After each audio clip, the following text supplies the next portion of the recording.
Hello, 大家等我အားလုံးပဲမင်္ဂလာပါဒီချေတို့နံပါတ်9ကိုဆက်တွက်လိုက်ကြရအောင်နော်အောက်မှာပြထားတဲ့အတိုင်းခယူလေးကတိရွက်စီရောက်ဖို့လမ်း2လမ်းရှိတယ်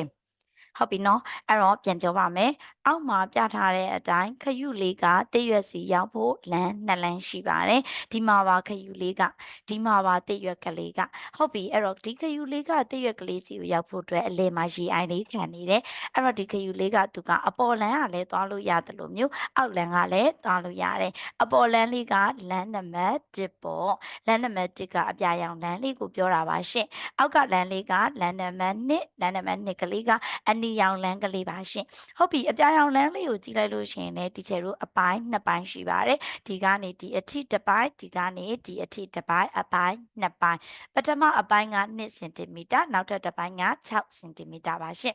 အောက်ကလမ်းလေးကိုကြည့်လို့ရှိရင်လည်းအပိုင်း2ပိုင်းရှိပါတယ်ဒီကနေဒီအထိတစ်ပိုင်းဒီကနေဒီအထိတစ်ပိုင်းအပိုင်း2ပိုင်းအဲ့တော့ပထမအပိုင်းလေးက4စင်တီမီတာအနောက်ကအပိုင်းလေးအနောက်က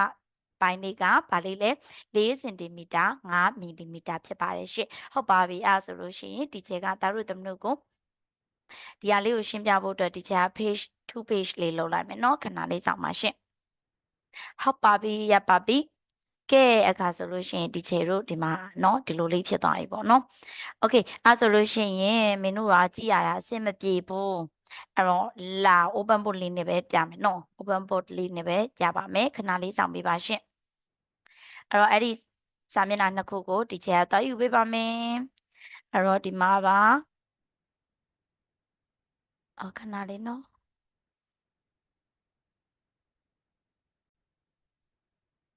အဲ့တော့ဒီချက်ကခုနကဒီဘက်စာမျက်နှာနဲ့ဟိုဘက်စာမျက်နှာမှာဖြစ်နေတာကိုဒီချက်ကတစ်ခုတည်းယူလိုက်ပါတယ်နော်ဒါတို့တမလို့နားလည်အောင်လို့ဟုတ်ပြီအဲ့တော့မိကုနံပါတ်ကကြီးကိုသွားကြရအောင်ဟိမိကုနံပါတ်ကကြီးကလမ်းတစ်ကဘယ်လောက်ရှိတယ်လဲတဲ့လမ်းတစ်ဆိုတော့ဒီချက်တို့ဒီအပြာရောင်လမ်းလေးကိုပြောတာပေါ့နော်အပြာရောင်လမ်းလေးကဒီအစကနေပြီးတော့မှတရွက်ကလေးကိုရောက်တဲ့အထိဘယ်လောက်ရှိတယ်လဲတဲ့အဲ့တော့သူ့မှာကအပိုင်း2ပိုင်းရှိတယ်ပထမအပိုင်းလေးနဲ့ဒုတိယအပိုင်းပထမအပိုင်းက2စင်တီမီတာဒုတိယအပိုင်းက6စင်တီမီတာအဲ့တော့အဲ့ဒီလမ်းလေးရဲ့အစအဆုံးကိုသိချင်ရင်ဒီ2စင်တီမီတာနဲ့6စင်တီမီတာကိုဘာလုပ်လိုက်ရမလဲပေါင်းလိုက်ရမှာပေါ့ဒီကနေပြီးတော့မှဒီအထိအစားအဆုံးကိုလိုချင်တယ်နော်အဲ့ဒါကြောင့်မလို့ဒီချယ်တို့က2စင်တီမီတာနဲ့သမီးတို့ရေသားတို့သမီးတို့ရေ6စင်တီမီတာကိုတို့တွေပေါင်းကြရပါမယ်မင်းတို့ရဲ့စာအုပ်ထဲမှာလည်းရေးပြပါအောင်ဟေ့အဲ့တော့2စင်တီမီတာနဲ့6စင်တီမီတာနဲ့ပေါင်းလိုက်တော့သားတို့သမီးတို့ဘယ်လောက်ရတယ်လဲဟုတ်ပါတယ်ဒီချယ်တို့8စင်တီမီတာရပါတယ်ရှင့်ဟုတ်ပြီလားโอเคကဲပြီးသွားပြီဆိုရင်တော့မိခွန်းနံပါတ်ခါခွေးပါရှင်မိခွန်းနံပါတ်ခါခွေးကလမ်းနံပါတ်2ကလေးကဘယ်လောက်ရှိသလဲတဲ့အဲ့တော့2ကလေးကလည်းအဲ့ဒီအတိုင်းပဲ2ပိုင်းရှိပါတယ်ပထမအပိုင်းလေးက4စင်တီမီတာနောက်ထပ်အပိုင်းလေးက4စင်တီမီတာနဲ့5မီလီမီတာရှိပါတယ်အဲ့ဒီနှစ်ခုကိုဒီကျဲတို့ဘာလို့ပေးရမလဲပေါင်းပေးရပါမယ်အဲ့တော့ပထမအပိုင်းလေးက4စင်တီမီတာအပေါင်းနောက်ထပ်တစ်ပိုင်းလေးက4စင်တီမီတာနဲ့5မီလီမီတာရှိပါတယ်ရှင့်ကဲသူတို့ကိုပေါင်းလိုက်ရင်ဒါတို့သမလို့ရေဘယ်လောက်ရတယ်လဲဟုတ်ပါတယ်ဒီချေတို့တွေက8စင်တီမီတာရပါတယ်ရှင်ဘယ်လောက်ရတယ်လဲ8စင်တီမီတာရပါတယ်ပြီးတော့ဘယ်လောက်မီလီမီတာလဲ5မီလီမီတာပါရှင်အဲ့တော့ဒီချေတို့ကအလျားတိုင်းတာ unit တွေကိုပေါင်းတဲ့အခါမှာတူတာတွေကိုပေါင်းရပါမယ်နော်တူတာအချင်းချင်းပေါင်းပြီးတော့မှအဖြေရှာကြရပါမယ်အဲဆိုရင်နံပါတ်ကကြီးဆိုရင်စင်တီမီတာနဲ့စင်တီမီတာနဲ့တူတဲ့အတွက်ကြောင့်မလို့စင်တီမီတာနှစ်ခုပေါင်းလိုက်တော့8စင်တီမီတာပေါ့နံပါတ်ခခွေကိုကြည့်ကြရအောင်စင်တီမီတာနဲ့စင်တီမီတာမီလီမီတာနဲ့ဖြစ်ပါတယ်အဲ့တော့မီလီမီတာလေးကပေါင်းစရာမရှိတော့ခဏလေးထားခဲ့စင်တီမီတာနဲ့စင်တီမီတာနဲ့ပဲအရင်ပေါင်းကြမယ်4နဲ့4နဲ့ပေါင်းလိုက်တော့8ရပါတယ်8စင်တီမီတာ5မီလီမီတာပါရှင့်โอเคပြီးတော့နံပါတ်ကငင်ကြည့်ရအောင်ဒါတို့သမတို့ရေဘယ်လမ်းอ่ะပိုရှည်တယ်လဲလမ်းနံပါတ်1နဲ့လမ်းနံပါတ်2လမ်းနံပါတ်1က8စင်တီမီတာရှိပါတယ်လမ်းနံပါတ်2ကကျတော့8စင်တီမီတာ5မီလီမီတာရှိပါတယ်ဘယ်လမ်းอ่ะပိုရှည်တယ်လဲဟုတ်တယ်လမ်းနံပါတ်2ကပိုရှည်ပါတယ်ရှင်အဲ့ဒါကြောင့်ဒီချေတို့လမ်း2လို့ရေးလိုက်ပါအောင်နော်လမ်းနဲ့လို့ဒီပုံမှန်လေးရဲ့အနောက်မှာဖတ်စာအုပ်ထဲမှာပဲရေးပါမယ်။ဘလောက်ပိုရှည်လဲဆိုတာကိုသိချင်ရင်ဘလောက်ပိုများတယ်လဲဘလောက်ပိုရှည်လဲဆိုတာကိုသိချင်ရင်ဒီချေတို့ကခြားနာကြည့်ရမယ်။ grade 1သင်ချာမှာပါထားပြီးသားပါနော်။အဲ့ဒီလိုမျိုးခြားနာလိုက်တော့များတာတွေကနည်းတာကိုနှုတ်ရပါမယ်ရှင်။အဲ့တော့လမ်းနှစ်ကလေးကပိုရှည်တော့လမ်းနှစ်ရဲ့အတိုင်းဒါလေးက8စင်တီမီတာ5မီလီမီတာဖြစ်ပါတယ်။အဲ့ဒီထဲကနေလမ်းတစ်ရဲ့အတိုင်းဒါလေးဖြစ်တဲ့8စင်တီမီတာကိုနှုတ်ရပါမယ်။ဒါတို့တမလို့ဘလောက်ကြံမယ်လို့ထင်တယ်လဲပြောကြည့်ပါဦး။ ဟုတ်ပါတယ်5စင်တီမီတာပဲ5မီလီမီတာပဲကျန်မှာပေါ့ဒီက8စင်တီမီတာတွေကနေ8စင်တီမီတာကိုနှုတ်လိုက်တော့ဘယ်သူပဲကျန်ငယ်လဲ5မီလီမီတာပဲကျန်ငယ်ပါတယ်ရှင်အဲ့တော့ဒီချေတို့ကအလျားတိုင်း unit တွေကိုပေါင်းကြမယ်နှုတ်ကြမယ်ဆိုလို့ရှိရင် unit တူတာအချင်းချင်းပဲပေါင်းမယ် unit တူတာအချင်းချင်းပဲဘာလို့ကြရမလဲနှုတ်ကြရမယ်နော်ဟုတ်ပြီနော် okay အဲ့ဒါကိုတွက်ဖို့အတွက်ဒီချေတို့မှာနီးလဲ2မျိုးရှိပါတယ်အလျားလိုက်နဲ့လည်းတွက်လို့ရတယ် down လိုက်နီးနဲ့လည်းတွက်လို့ရတယ်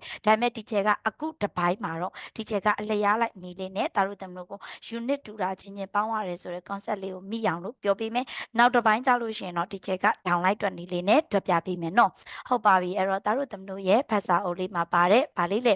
number 73ကိုဒီချက်တို့တွက်လိုက်ကြရအောင်ပါsorry ပါနံပါတ်ဘယ်လောက်လဲ73ပါရှင့်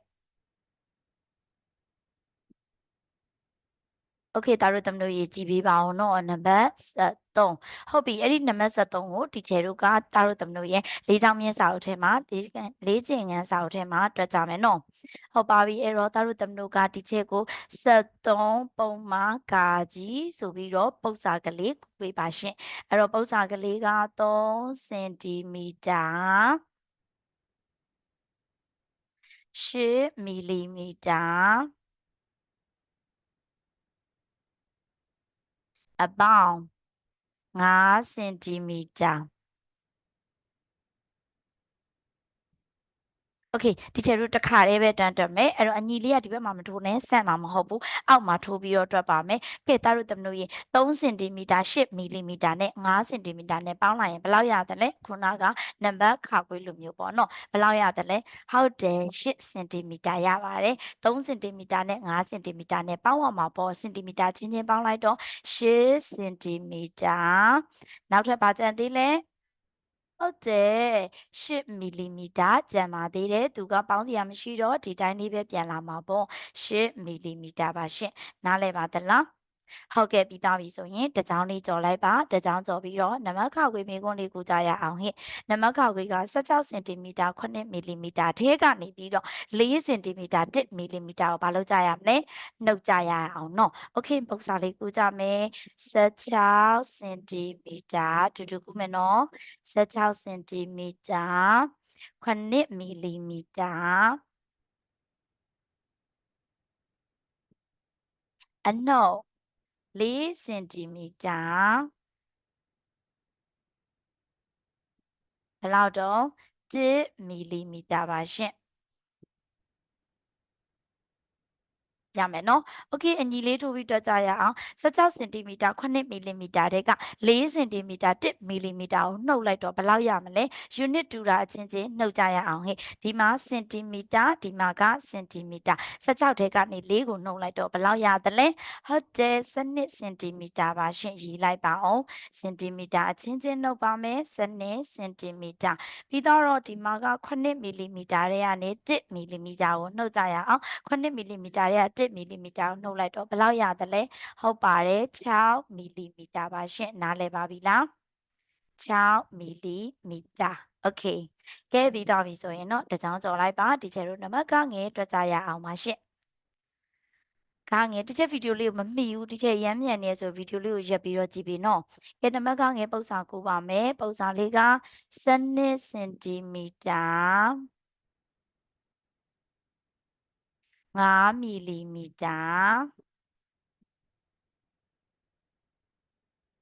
အပေါင်း5စင်တီမီတာ2မီလီမီတာပါရှင့်ဟုတ်ပြီပုံစံလေးကူပြီးသားရင်တို့တွေအောက်မှာဆက်တွက်ပါမယ်အညီလေးထိုးလိုက်ပါရှင်ဒီချေတို့ပေါင်းပါမယ်ဘာလို့မှလဲပေါင်းပါမယ် unit တူတာချင်းချင်းပေါင်းရအောင်အဲ့တော့စင်တီမီတာချင်းချင်းပေါင်းပါမယ်ဒီဘက်မှာက12စင်တီမီတာဒီဘက်မှာ5စင်တီမီတာအဲ့တော့ဘယ်လောက်စင်တီမီတာရတယ်လဲဟုတ်ပါတယ်19စင်တီမီတာပါရှင်19စင်တီမီတာကဲပြီးတော့မီလီမီတာနဲ့ပေါင်းကြရအောင်ပါဒီဘက်မှာကမီလီမီတာဒီဘက်မှာလည်းမီလီမီတာအလဲမှာအပေါင်းလက္ခဏာလေးနော်အပေါင်းလက္ခဏာလေးရဲ့ဟိုဘက်နဲ့ဒီဘက်နဲ့ကိုကြည့်ရမှာအဲ့တော့ဒီမှာက5မီလီမီတာဒီမှာက2မီလီမီတာ5မီလီမီတာနဲ့2မီလီမီတာပေါင်းလိုက်တော့ဘယ်လောက်မီလီမီတာရတယ်လဲဟုတ်ပါတယ်9မီလီမီတာပါရှင့် okay ပါသလားဟုတ်ပါပြီနော်အဲ့တော့အဖြေလေးက18စင်တီမီတာ9မီလီမီတာပါနော်โอเคပြီးသွားပြီဆိုရင်တော့နံပါတ်ကာကြီးပါရှင်နံပါတ်ကာကြီးပုံစာလေးကူးကြရအောင်ပါ18စင်တီမီတာ4မီလီမီတာအနှုတ်6စင်တီမီတာ3မီလီမီတာပါရှင်အဲ့ဒီတော့18စင်တီမီတာ4မီလီမီတာအနှုတ်ဘယ်လောက်လဲ6စင်တီမီတာ3မီလီမီတာပါနော်ဟုတ်ပြီအဲ့တော့ဒီတစ်ခါဘာလုပ်ကြရမှာလဲဒါတို့သမတို့ရေနှုတ်ကြရမယ်နော်အရှိနဲ့အနောက်နဲ့နှုတ်ကြရပါမယ်အဲ့တော့စင်တီမီတာတွေအချင်းချင်းနှုတ်ကြရအောင်ဒီမှာစင်တီမီတာဒီမှာစင်တီမီတာ18စင်တီမီတာတွေက9စင်တီမီတာကိုနှုတ်ကြည့်ပါအောင်18ဆိုတော့10နဲ့8နဲ့ခွဲ10တွေက9ကိုနှုတ်လိုက်တော့1အဲ့ဒီ1နဲ့ဖယ်ထားတဲ့8နဲ့ဆိုတော့ဘယ်လောက်ရတယ်လဲ9ဒီချက်တွက်တာရမ်းမြန်သွားလာရင်ဟုတ်ပြီနော်အဲ့လိုပေါင်းတာနှုတ်တာကြတော့ကိုကြိုက်တဲ့နည်းနဲ့တွက်ပေးပါနော်အဲ့ဒါကြောင့်9စင်တီမီတာကဲပြီးတော့နောက်ထပ်ဘယ်သူချင်းချင်းနှုတ်မှာလဲမီလီမီတာ4မီလီမီတာတွေက3မီလီမီတာကိုနှုတ်လိုက်တော့ဘယ်လောက်မီလီမီတာကျန်တယ်လဲဟုတ်ပါတယ်1မီလီမီတာပါရှင်